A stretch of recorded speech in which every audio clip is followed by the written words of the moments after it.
আজকে আমরা IELTS স্পিকিংয়ের band score বাড়ানোর জন্য কিছু ভোকাব শেখাবো। যেমন আমরা বেশিরভাগ সময় ইউজ করি আই থিঙ্ক।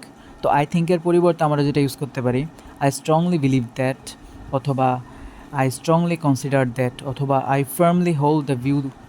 তারপর it's my firm believe that, এটা কিন্তু বিলিভ। হ্যাঁ, I it's my firm believe that. তারপর যেমন যদি কোয়েশ্চেন করে do you like reading books, so এখানে মোস্ট অফ দ্য স্টুডেন্ট যে অ্যান্সারটা দেবে yes I do, I like reading books. So সেই ক্ষেত্রে তোমার ব্যান্ড স্কোর খুবই কমে যাবে। যেমন এটা ব্যান্ড ফাইভের আনসার, তো সেই ক্ষেত্রে তুমি আই লাইকের পরিবর্তে যেটা লিখতে পারো, যেমন আই রিয়েলি ইন্টু।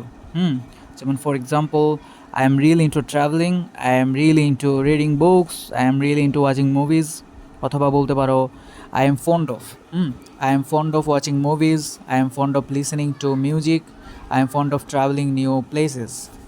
তারপর যেমন আসে এখানে I am passionate about, I am passionate about reading books.